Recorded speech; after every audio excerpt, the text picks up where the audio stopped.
All right. So let me know if you can see my presentation now correctly. Yes. Okay. Perfect. So welcome again. Thank you for joining us. My name is Juana Lefter, and I am a managing partner with NNC Services. I've been with NNC for 12 years, and I've been involved in many digital marketing and communication projects with our customers, including some during the crisis of 2008 and 2011. And my co-host tonight is my wonderful colleague, Monica. So Monica, can you tell us a bit about yourself? Yes, hello everyone, nice to meet you all.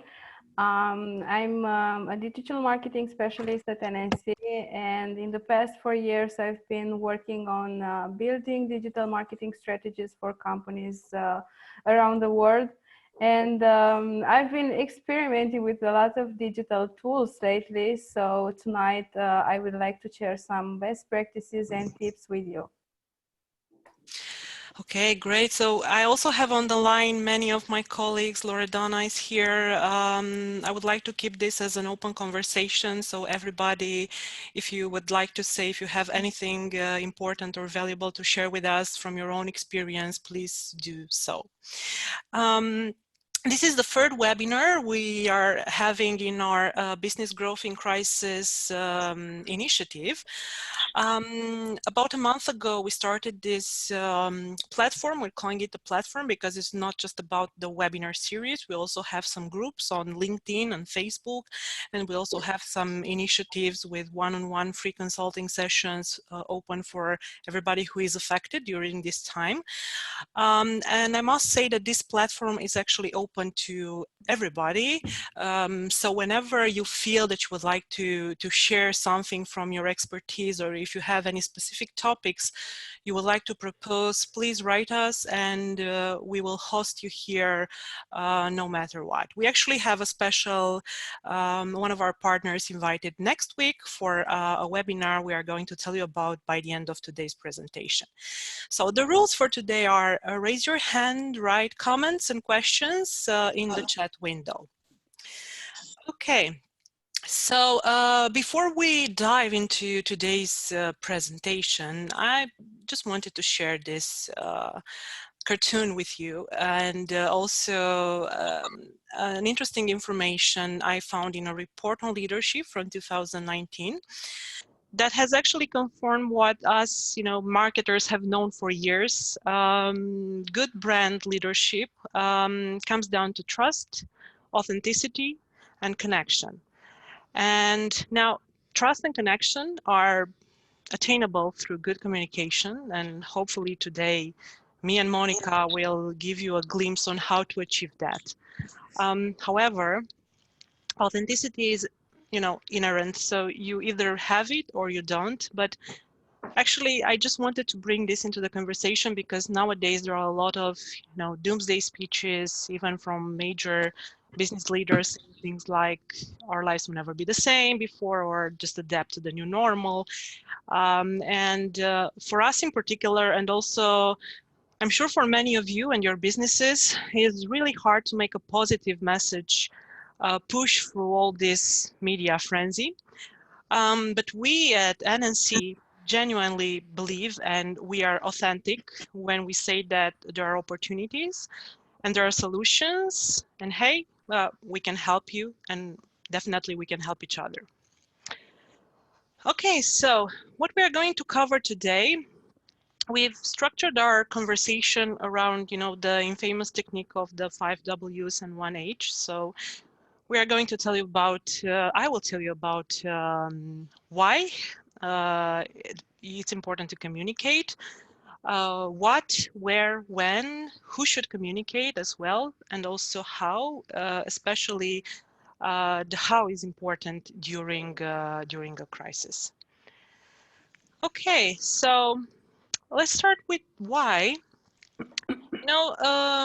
Most companies and brands, you would expect or you'd think that would know by now how to handle communication during a crisis or a challenging situation. But unfortunately, we're not there yet, especially when we're dealing with unprecedented, situations like this. Now, regardless of the nature of the event, crisis communication or crisis during communication during crisis is vital. When problems arise, companies need to be ready to respond to the public as well as their employees, their staff leaders, without delay.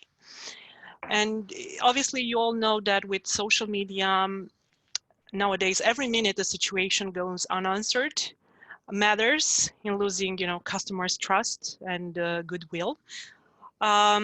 Leaders should know their business well enough, to be aware what type of special things should happen to cause on crisis.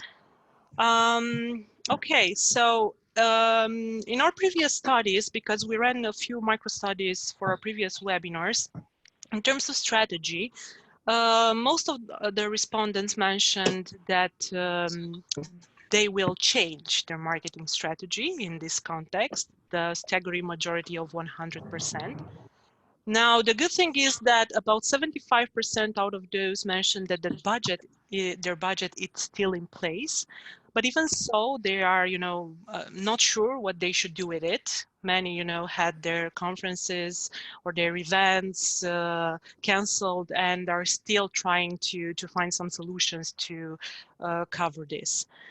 I also wanted to share with you this this study from a few years ago from Knight and Pretty. Actually, they analyzed several crises from the previous, periods, 9/11 and so on, and they have seen, the impact on companies in a crisis for the companies that responded adequately and the ones that didn't. And they actually saw that companies who responded inadequately to major emergencies lost an average of 15% of their net stock value in the following month. And those which managed an effective response gained an average of 5% in net stock value over the same period of time. And these are, an average throughout many crises, but depending on the crisis, obviously these percentages can be higher or lower. In particular, for this one we are facing right now, it could be, higher. Okay. Now let's move on to the who should communicate. And I would like to pinpoint that during any crisis, the leaders should be most present. Ideally, every company, whether it's a small or a large one, should have a team. It should be a small team, like 5 to 7 people, and you need to include members of your leadership team, like your CEO, which should be more visible, and also someone from corporate communication, obviously, a legal counsel if possible.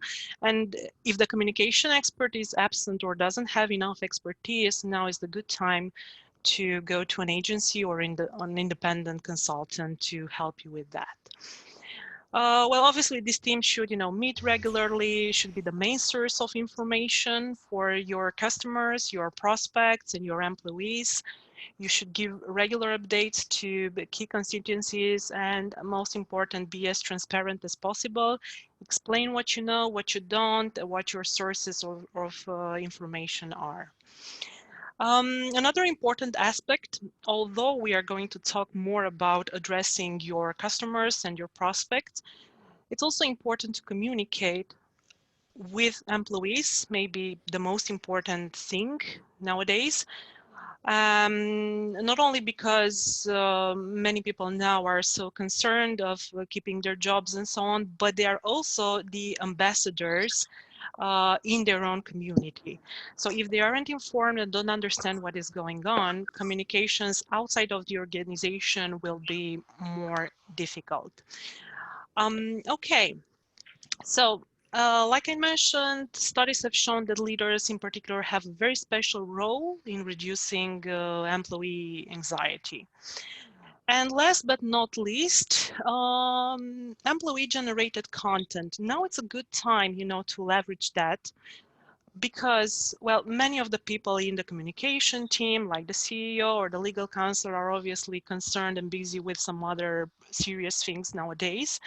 And some experts in your team could be available to take over, for instance, your blog post or your social media channels, and to act as a provider of information for your company on your behalf. Also, many are more, available nowadays while working from home. They're willing to write, they're willing to make short, brief videos for your audience.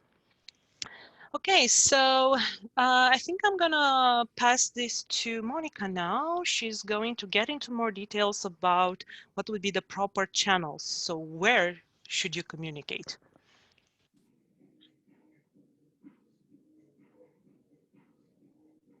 Sorry. Thank you, Juana. First of all, I wanted to remind those who join later to mute themselves so we can avoid noises. Thank you in advance for that.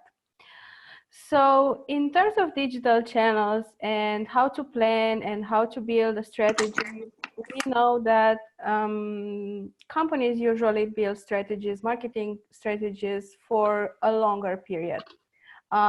Usually for the entire years or for the 2 first quarters and the second 2 quarters.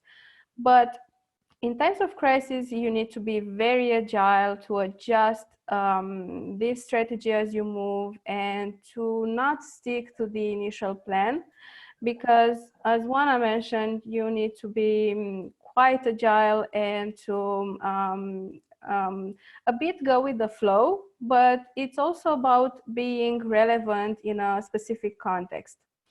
So let's say that if before the crisis you were using live events, traditional PR, and also out of the home advertising, we can all see that these options are not available anymore due to either the lack of people that could see those advertisements, but also due to the measurements that the authorities takes in order to protect us all. So fortunately, you have plenty of digital channels to leverage instead of this traditional methods. For instance, let's take the live events. Okay, we are not going to live events, but no one says that we can't attend digital events, virtual events. We've seen in the past month, at least, a lot of events being canceled or being postponed for the same reason of protection the audience, but a great part of them were also moved to a digital environment, which is excellent given the fact that a lot of people were actually expecting these events for a long term. So we've seen that virtual events are now on a rise and are gathering a lot of people and have a lot of success. And that's a good thing because they can also be very effective for companies organizing them. They can offer great opportunities, new ideas, and insights on how to communicate with their audiences and how to engage with them during this period. We know from last year that around 70% of those who already organized live events were also planning to continue on this path, meaning that they were effective before this period, but now we can anticipate an even good result, even better result, since we don't have alternatives. So one thing that I want to mention here is that if last year the participation rate after registering to a webinar was around 45%, we are now with 20% more. So we kind of overpassed 65% in terms of participation after registration, which gives you a lot of opportunities. You have a lot of people joining, so these are still great tools to use. And of course, let's also consider the costs to organize such events. In the live events option, you had to involve a lot of parties to be able to organize everything. Maybe you had to also contact a catering company and many more. But for an online event, you are able actually to build everything and to launch everything in less than 1 week, which gives you a lot of freedom first, and second, it also saves you a lot of resources. Moving to the next part, traditional public relations compared to digital PR. What I can say is that thanks God we have digital PR and all these online tools available. Alexandru, scuză-mă pentru... I'm sorry. Okay, so the good thing is that we can still publish news, and we have a lot of digital media platforms that are allowing us to publish directly news, press releases, announcements, anything that we have that could inform the public. We have a lot of publishers, online publishers, we have media outlets, we have bloggers, influencers. This could all be involved in your communication strategy these days, because they are also using digital tools to engage with their communities. And a good thing which was not available on the traditional PR is that you can measure even better the results. Everything is measured in the digital environment, in traffic, KPIs, time on a page, and everything. And you can also extract some nice insights from these analytics tools. But let's say you were doing out of the home advertising before. It's sad to see that these investments are not variable anymore because people are staying in the house. But the truth is, we still have in this situation as well a lot of solutions. For instance, one of them would be paid advertisement. In March, for example, this year, the reports show that 53% of the sales made online were a result from the paid advertisement, meaning that people still shop online, people still search and buy services online and products and everything. So if you're doing this now, please don't stop, please don't make any changes on that if the campaign is still relevant to the public. And some other things that I want to tell you about paid advertisement is that since many businesses have stopped their campaigns, we can see a lot of dropping in terms of cost per click, meaning that we are paying less for the same results. And this is a great opportunity for small and medium businesses. Now is the time for them to invest in such tools. And for instance, display ads had a drop of around 30% in terms of costs. And they become extremely efficient in March compared to February, when search campaigns were better. So to give you an example here, because I'm not sure if you're familiar with these terms, if I'm visiting a news website, for instance, I am reading daily globalnews.com. I can see on this news website a lot of display advertisements about planning tools, working from home tools, and similar things that I was previously searching on Google. So knowing that people have searched that, Google is automatically displaying such messaging to them, just to remind them that you are still there on the market and doing businesses and doing quality business. And another tip that I want to give you here, if you stopped your campaign recently, my advice would be to start them again, because Google is offering some free funding to businesses doing paid advertisement in this period, just for them to be able to pass through this period easier and still gain the results that they were gaining before this crisis. So make sure you are checking this option, and make sure that you're leveraging these fundings from Google. I think we can move to the next part. Okay, but let's say you're not using these three first methods that I mentioned. No worries. You have a lot of other options available, like social media, social networking, emailing, and also content marketing combined with SEO. Social media still remains a highly effective instrument to use, even in this period. Even if we saw some drops in terms of engagement, social media will still remain one of the main tools to use. And that's because everyone is there. Around 60% of the global population is using social media. And as you can see here, we have a lot of active professionals on these tools.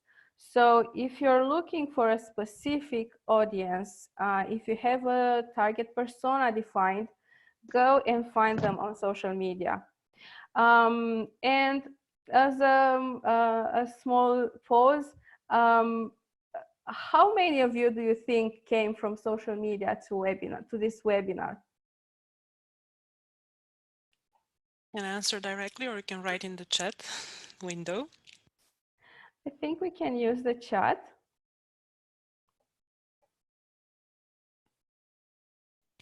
In terms of percentage, or just, your... Yeah.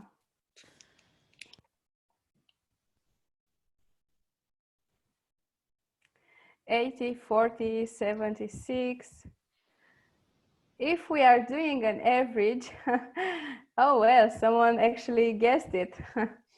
Okay, so we had the highest number of registers to this webinar came from social media. So around 60% of you saw a social post, saw something on their social networks, and after that visited the website and registered to that.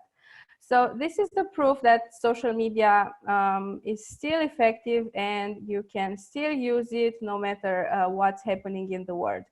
The most important thing is to adjust your communication to still be relevant. Now, email marketing is a hot topic lately, mainly after the GDPR policy.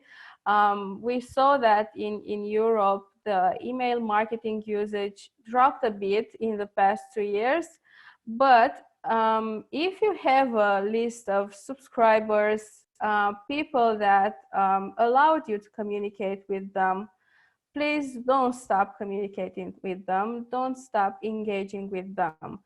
The reports created on March revealed that the click rate on newsletters and messages that were meant to inform the audiences had a higher rate compared to the same period last year, and even compared to February, when most of the countries did not have challenges and did not have these policies in place that make us stay in home and so on. However, I have to mention one thing: the click rate dropped a bit, because usually brands are not waiting for a specific action from the recipient. For instance, we are doing the same. We are trying to inform our community, our email community, but we are not necessarily expecting a response from them, or I don't know, to click on something or to do something. We just want to let them know that we are here and we can support, and we can get through this period together, and we can do that good, with no negative effects. So make sure you're still sending some newsletters. Make sure that you're still getting in touch with those email contacts that you have. But if you have a network, a social network that is that you're very active on, try to also engage in these groups, in these communities, because people, I've personally seen lately that people are more likely to get in touch with you if you also get involved into a conversation. And let me give you an example. I'm part of a professional groups with digital marketers and social media specialists and so on. Usually, there was some activity in this group, but in March, I checked the results, and what I saw was that the number of comments on the posts created by the members increased by 117%. So we usually, to give you a bit of a context here, a specialist goes to this group to say something about the challenges that he or she is having with marketing strategies, social media, and so on. And the other members are trying to support with best practices, ideas. And March was a hot month. Everyone got involved. Everyone jumped to help. And I think this is what we all need to do, no matter the business, no matter the industry. We need to show that we are there for the others.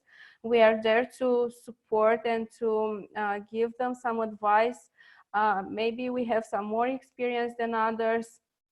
And even, I don't know, let's forget a bit about the competition, about the those differences that we usually take into account. Let's be human these days, and these social networks and communities are a great way to get involved, and you can go there anytime with your own questions, and for sure you will you will receive at least one response. And the last thing that I've been including in this slide was content marketing and SEO. We know for some time that content is king. We know that it can bring results both on the short term and also on the long term. And when I say short term, I mean you can send a message, you can inform, you can tell your audience what you're doing, and you're using this content, you're sharing this content on your channels, and it's getting to the audience pretty fast. But on the long term, you're also getting some benefits in terms of SEO. SEO means search engine optimization. So basically, when you are putting some content on your website and are taking some steps to optimize this content, you are actually making sure that you are reachable via search engine tools. So basically, you're making sure that people can find you on Google. These, let's say, rankings are usually influenced by the number of keywords that you have on the website, by the number of technical errors that you have, the links that you have on your website that connects pieces of content together. But most important thing is to have this content. So don't stop building content in this period. And if you don't have the resources to create new content, just try to make an audit of what you have and try to repurpose. For instance, maybe you have a white paper created 6 months ago. Maybe it's not exactly what people would search in this period, but maybe you can have a look and readjust a bit the content, readjust the numbers, and offer some useful information for people. It's not something hard. It's not something very expensive in terms of time. So try to do that. It will keep you on track in terms of communication, and it will also ensure your audience that you're still there, making some changes and trying to help them. I think we can move to the next slide. So you've probably identified some types of content already that you can use on your communication strategy in these times. But let me highlight a bit some of them which were effective and will be even more effective given this this situation. Video marketing is on the rise. It was the best tool to use last year. This year, it's still one of the best. And as a number, as an important number to mention here, 66% of professionals, of marketing professionals, mentioned that they had higher numbers of qualified leads after using video marketing. And that's something all the social media tools are saying. Instagram, LinkedIn, Facebook, all of these social tools, and also YouTube. Let's not forget about YouTube. All these platforms have shown that people are now consuming more video content than ever. We are not passionate anymore about TV shows and watching TV commercials, but we are consuming a lot of YouTube videos, Facebook videos, and also Instagram videos. I believe you know that there are some specific sections created on the social platforms for the videos, so it's pretty easy to get to the audience once you have it done. Also, webinars. Webinars are part of the virtual events from the previous slides. So, as mentioned, these are also highly valuable tools in this period. 73% of professionals mentioned that using these tools was a great investment, and they obtained great results. Social media posts, please do it. Please continue to post on your Facebook pages, on your LinkedIn pages. It's sad that lately I've seen a lot of brands stopping their communication because some of them are in specific industries that are a bit affected by this crisis. But you can still have something to say. Just say something. Don't stop it suddenly, because you will lose a lot of traction. And I know that you've been working a lot on building that traction. So don't stop it now. It will cause even more negative effects to you. On the content part, articles are still are actually increasing in efficiency, since people have, let's say, more time. They are sitting more at home. They don't have so many options in terms of free time. They started to read a lot of articles. I myself saw that in the past 3 weeks, since I'm at home, I started reading more white papers and ebooks than ever. And that's because I realized all my books in the house are finished, and I don't have the option to borrow books anymore, since all these possibilities are closed now. Another thing you can use in terms of type of content are the surveys.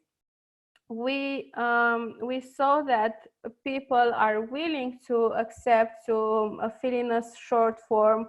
You can take the pulse of the industry. You can see what people are saying and doing in this period, and you can also share this content. You can share the results and start some conversations with those who participated, and also with others, because for sure you will see some interesting numbers there, and these interesting numbers for you may be interesting for others as well.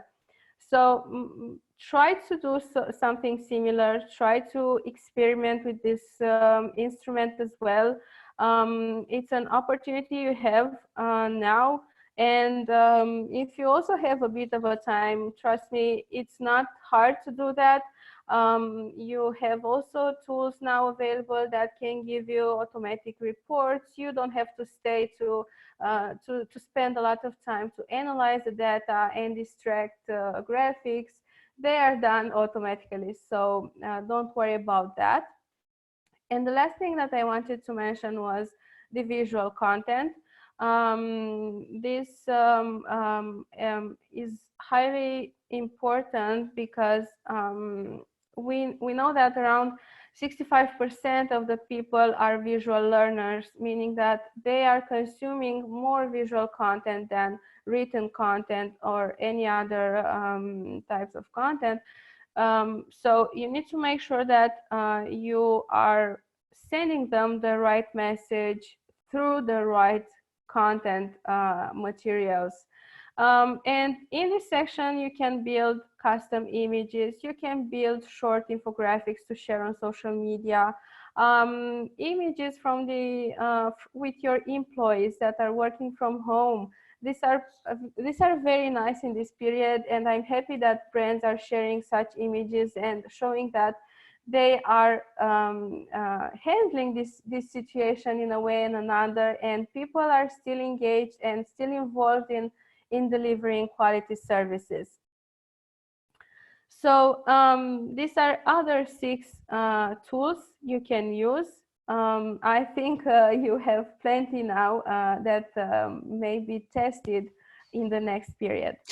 Yeah, and if I may add, Monica, actually, like my colleague mentioned, it's a good time to experiment now.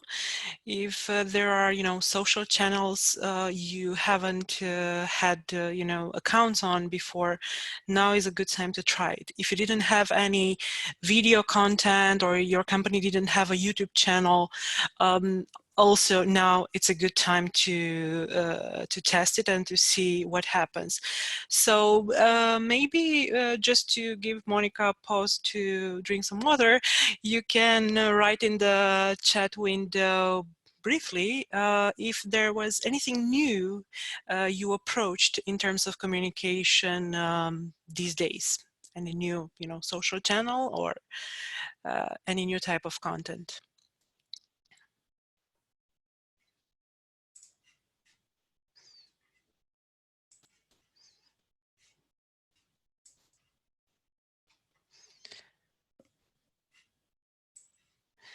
Okay, don't see anybody writing, so maybe now you have some ideas to test it in the future days. Okay, I guess we are at when. Adriana mentioned she tested plenty. That's good. It's nice to see that people are experimenting in this period. Okay, so we spoke about what to communicate, where to communicate, but now it's very important to also know when to communicate, when to send a specific message to the audience. First, I want to mention that usually a company, no matter the industry, no matter the vertical, no matter the number of employee size, anything, it has specific audiences. For example, we have on the first section, let's say, the employees. On the second section, we have customers, partners. We could also have stakeholders, shareholders that also need to receive some messages. And of course, we have the rest of the audience that we want to target, potential prospects and so on. So depending on these types of audiences, a company can decide to send a message or another. But since this is a very sensitive period and people are very sensitive to the messages they receive, you also need to adjust what you're saying and pay a lot of attention on these messages, on how you build this content, because we don't want to send the wrong signs to the audience. We want them to know that we are here, we are supportive, and we are continuing to do what we usually do. So we've split this when section into 5 verticals. So for instance, you have to send a message immediately to your employees if something changes in your company in this period. You have to send safety related information. You have to send potential challenges you have. Try to be as transparent as possible, because as employee, I know that transparency is key when you're trying to build a good relationship with with everyone in the company. And trust me, everyone in this period is very understanding, is very supportive and ready to jump into the action to do something if needed. So try to send these messages to them. Try to ensure them that you're doing what's in your power to protect them, to protect the business. And I believe everything will be fine on this part. Now, if you need to, let's say, adjust a bit your operations, and maybe some of the let's say orders might be delayed or something, again, try to communicate with them, with the customers. Try to send them this message and make sure they know exactly that you're going through a hard period. To give you an example, we have here in Romania an app that allows you to order grocery materials, and they will be delivered at your door. And as you might have been expected, this tool was highly used in the past month, since people don't want to get out anymore. And they had a lot of challenges in delivering everything and taking all the orders. But something that I've been very happy with, and I actually appreciated what they did, was to send daily messages and making sure that people know that they are doing their best to employ more people and to be able to deliver everyone what they need. The next section would be for the, let's say, prospects, or maybe you are building something for the communities we are in, and these messages need to be sent periodically. For instance, these webinars we are hosting, these are weekly webinars. So this is a good example for this section. We are trying to give advice to businesses that also have other challenges in this period weekly. And we are trying to stick to this plan and make sure that we are building routine for them as well. In the rarely category, we've included here pre-schedule content. And that's because, as mentioned at the beginning, usually companies are building strategies and also calendars, social media calendars in advance. We as well are building that on a monthly basis. So basically, when a month ends, we know exactly what to post the next month. And it's very important to pay attention to what content you've included in your calendar and exclude what's not relevant anymore. I know it's hard work to build a social calendar. It's hard to do it again, but in these times, as mentioned, you need to be agile. You need to adjust all the time what you're saying, and make sure that you are a bit more aligned with the context. We can even say that this is adjusting these strategies like real-time marketing, if you want to see it that way. So make sure that you are doing that. And we also have a section about messages that you shouldn't send to the audiences. And we have included here the fake news, the information that fuels concern. I would also add propagandistic messages, even political messages.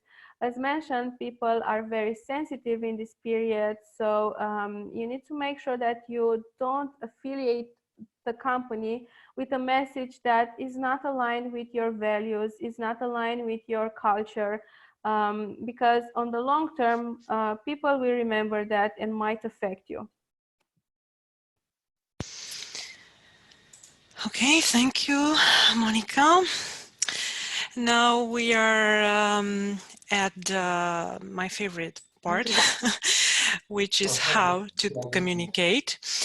Well, you know, everything we do as brands, in everything we do as brands, the context matters. So beyond, you know, the basic actions taken to protect employees and businesses during a crisis, brands can either help or hinder our collective experience. So when a cultural moment shifts as dramatically as it has in the face of COVID-19, it's important that brands address the issue with tact, empathy, and mindful marketing.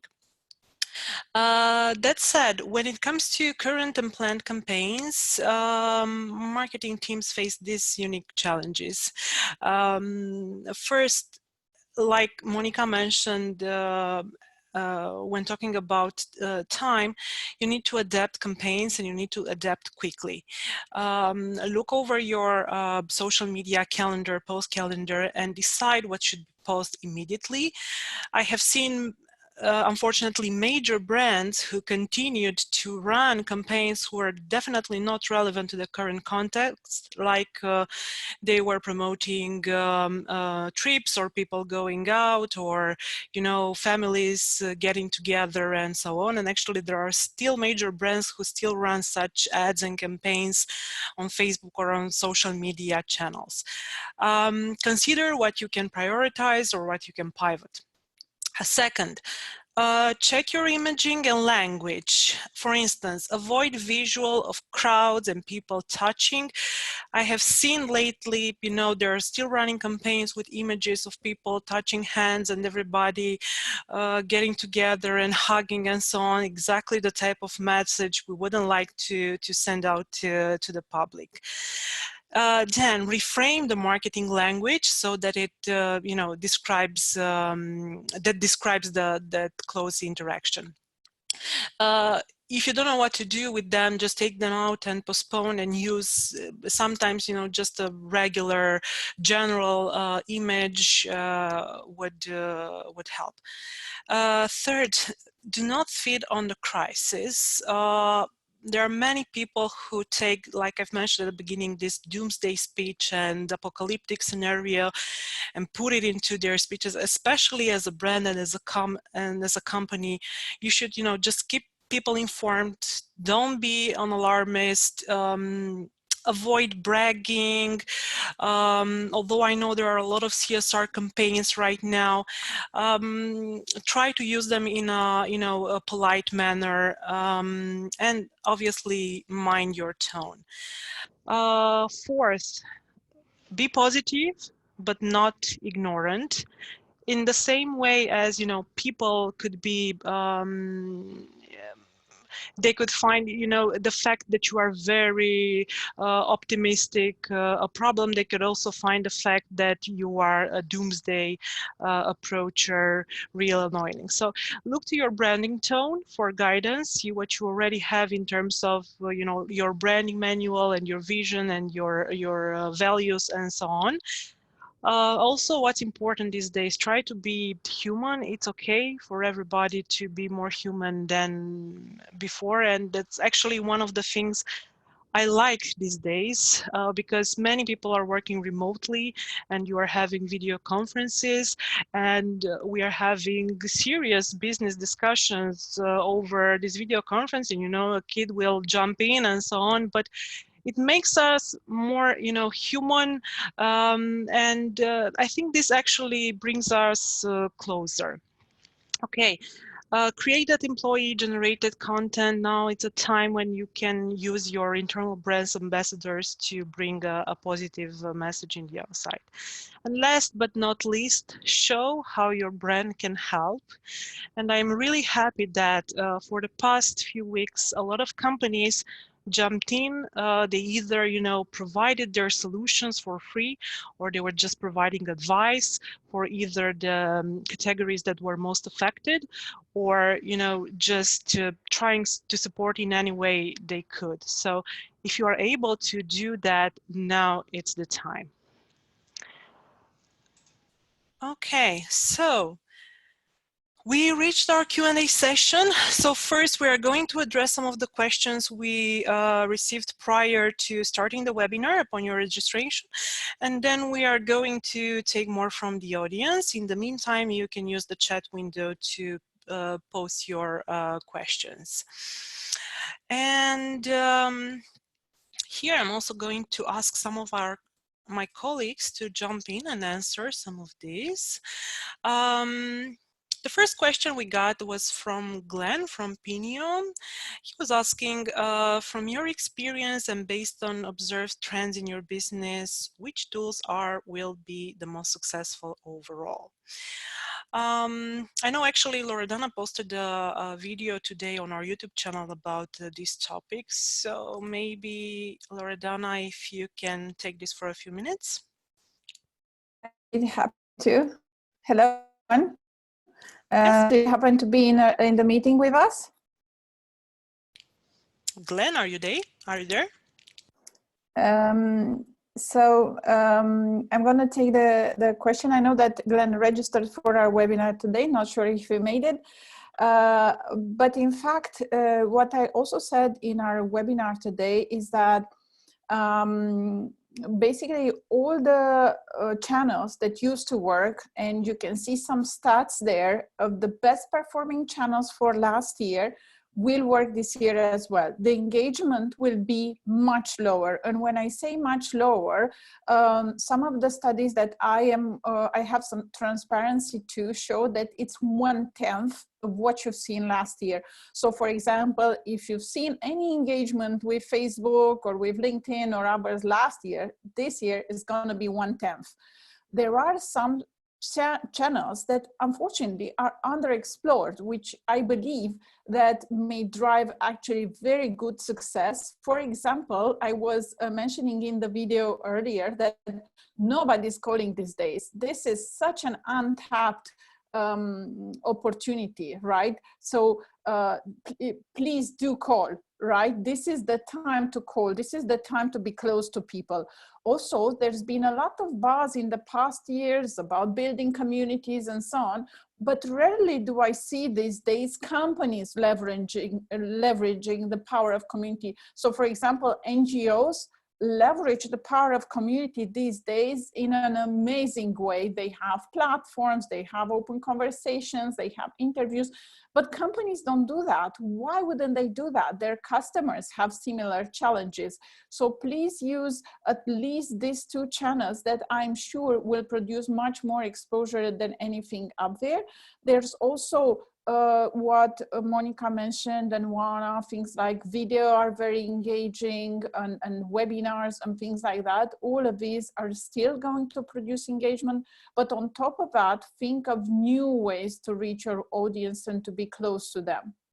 So I hope that this answers some of the questions, but we will addressing much more the more studies and data will be available. Thank you, Anna. Thank you, Loredana, as well. So moving on to the next question, I actually think this one is from Tunde, and Tunde also wrote a question in the chat window.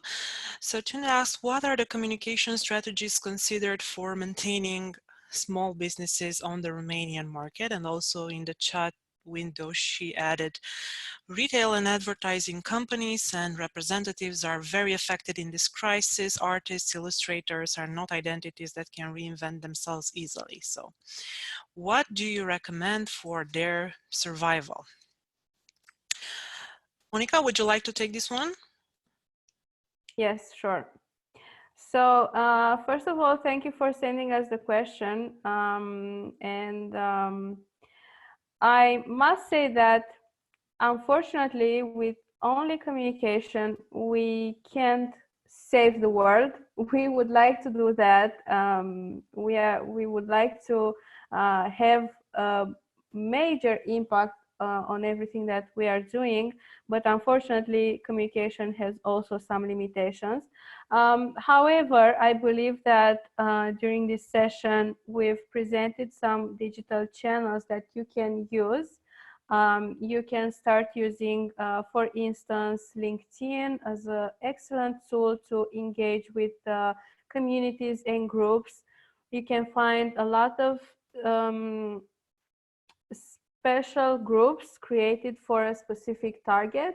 I'm sure that if you dig into the search section on LinkedIn, you will find some nice communities you can engage in and try to prospect there and maybe find new partners and affiliate with other companies and so on. And also, don't forget to leverage every digital channel that you have available now. Most of them are free. You just need a few time and some energy to invest in them and be able to launch everything. I hope I have give you some ideas, and I hope to see you prospering even in this period. I know that it's a hard time for everyone, but I'm a believer that with positivity and with trust in ourselves and our power, we can overcome everything. Yes, thank you, Monica. And if I may add, actually, for Tunde, I actually think that graphics design and Illustrator has some opportunities nowadays. Like Monica mentioned, there is a lot of shift towards a more visual content, and all these videos and webinars also need some good branding and good graphics. Obviously, initially things will be more amateur-like, people just testing it and so on, but in time they also need a good branding and a good image for their online channels. Thank you as well, Tunde. Okay, moving on to the next one. So this question we got from Julian. Julian, are you with us today? I think I saw you in the list. Or you were. But he's asking a rather interesting question, which I think concerns to, hi Julian, to everyone here. What industries are in a good position to pivot their business models in the given context? So I also know that Loredana has shared lately some studies that cover this. So maybe you can take this for a while. Sure, I'd love to. Juana, do you think you can make me a presenter for a minute, just so that I can also show some of the stats that are available? Just if you Yes. can. This is actually a question that we are following and tracking every day now. Can you see, can you also see my screen? Yes. We can see your screen. Can you put in? Okay, who's seen this graphic before? Can you tell me if you've seen it? Yes, no? Okay, so people, do follow me on LinkedIn, right? I do post daily answers to such questions, and there's plenty of data and studies that I'm quoting. So not to brag, because apparently that's not kosher with the communication these days, but I'm actually trying to help quite a lot of our business ecosystem to get over the hurdles of today. And we do have access to a lot of content and interesting data and studies. So for example, this is the study of the industries most expected to thrive after the coronavirus and things that are going up. So one of the things is medical education, artificial intelligence, internet, e-commerce, and so on. I will actually paste this channel, this link in the chat pane so that you can all have it, okay? On top of that, I also wanted to show you a heat map. So basically this shows you what are the industries that have high exposure, low exposure, and so on. In here, you will see about the construction of and materials industry, defense, equipment, and so on. Please remember that in our previous webinar, and I believe that there is an available recording for that, we mentioned we are moving to the economy, it's called an economy of self-sufficiency or subsistence. And in this economy, things like shelter, food, and so on are very important, right? So based on that, the lowest exposure is given by industries that will maintain shelter, food, etc. So I can actually, I don't think I can share this in the chat pane because I don't know how to attach this via Zoom, but I will put it in the video tomorrow and you can have it with a better resolution. There's also other data and studies which I shared in the video link, on LinkedIn about a week ago. If you want, I can put the link to that one as well so that you can check it out. But does that give you sort of an idea of what industries are, let's say, working these days? Yes, no, maybe? Julian said, thank you. Okay, amazing. Thank you. Let me see if I can make enter one back. Make host, okay. Okay. Okay, in the meantime, just let me get back to my presentation. Okay. If there are any other questions, you can actually post them in the chat window. Oh, actually, Julian just asked, I was wondering between a hotel and a restaurant, which is able to pivot better, for example. For what I'm seeing, restaurants seem to be doing better.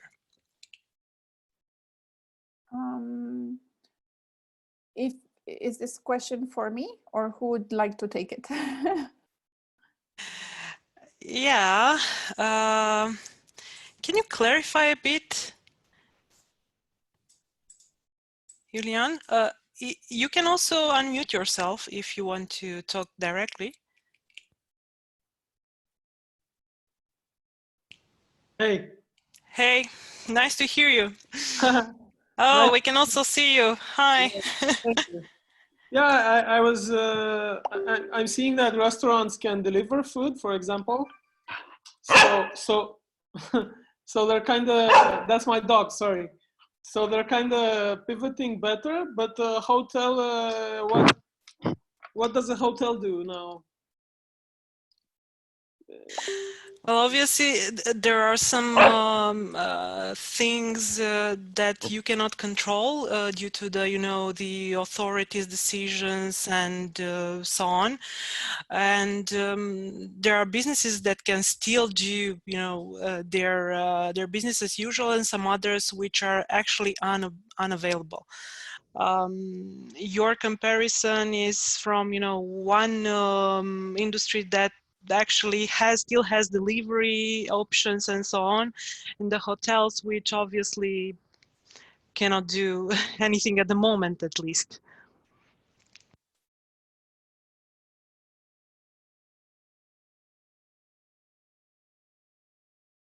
Okay, another critical factor we should take into consideration while run a business online is the PST2 guidelines.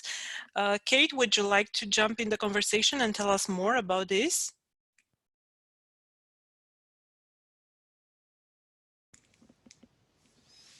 Okay.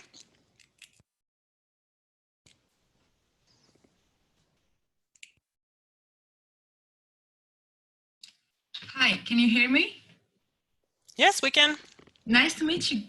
I just want to point out that I know that there is a new guideline. I'm not sure if you are aware of it. PSD2. It is called PSD2. Actually, it's when you have an online shop or you are do some business online via e-commerce. You should have a two-factor authentication process for your for the online purchases. So when a customer comes in and want to buy something from your shop, while completing the purchase, you should provide a two-factor authentication, let's say SMS, in order to verify his transaction. It is really important to follow this guideline. It's a European guideline that started, I think, in November. I'm not that sure, but it's really important to keep this in mind, especially when during this period many companies are going online and they are switched to e-commerce. I'd like to add this. Mm-hmm. Thank you. Thank you for your intervention, Kate. So yeah, it's a very good point to add, and it's really important nowadays to make sure you are still following the guidelines and the regulations, and also security-related guidelines and regulations are very important. And actually, this makes the link to the webinar we are going to have next week, but we are going to tell you about it at the end. Great. I can share some information if you want for this. Absolutely, absolutely. Right. Please feel free to do that. Thank you. Thank you, Kate. And Juliana, also Adriana answered in the chat window that maybe hotels can transform into stranded offices for IT companies that seem to do great. Okay. And if I can add in the hotel situation, it's not a period indeed for them to, let's say, make money, because for sure everyone is staying in the house. We are not traveling anymore, at least for the next 3 months. But a very interesting thing that I've seen lately is their involvement of hotels. The companies that are having hotels are actually very involved in these communities, in the community, and supporting the community and so on. I've recently seen that one of the main hotels in Romania, close to the sea, have donated a lot of materials to the elderly people and so on. I'm not saying that everyone should do that, but in these times, maybe they can invest some energy at least to make sure that they are still present in this digital world. They are still sending a message. For sure, they can't promote their brands anymore with their services, but they can anytime communicate that they are there to support the communities. They can, I don't know, maybe do shopping for the elderly people and help single mothers with kids that can't go shopping without the small ones. So there are still some options, and CSR will be always a good thing to do. And in this period, it's even more important to do that. Okay, thank you, Monica.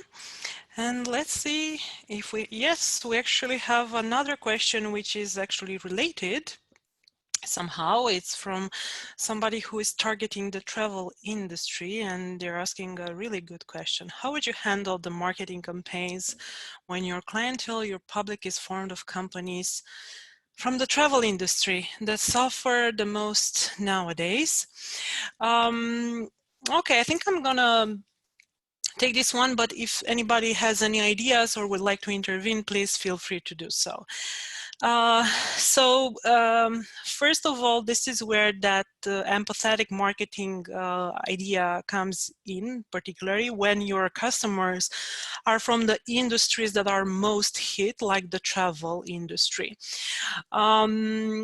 I think WB is a company that sells an online booking solution for the travel industry. So obviously, it's the last thing they would need right now, somebody targeting them with, hey, buy this booking platform. Well, guess what? Nobody is booking anything. So you should definitely adapt your tone and become more empathetic. What I would do in your case specifically, or in anyone's case who has their customers really hit by this crisis, is try to have a more direct personal conversation. Don't just send them, the monthly newsletter. Just have one-on-one conversations with all your customers, or maybe prospects, or just anybody from the industry you are targeting with your solutions. Try to understand them and see what they're actually facing. Try to see whether maybe you can provide something to help, like your solution for free for several months, or maybe just advice, and see if you can somehow support them during this time. Also, I actually looked a bit on the trends and what's happening in the past weeks with the travel industry.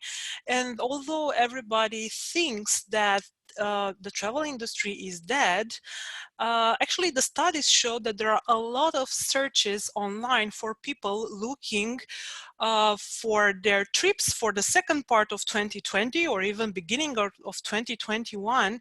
And also they're really interested in destinations who are not affected by coronavirus, or that don't have this strict, quarantine measures.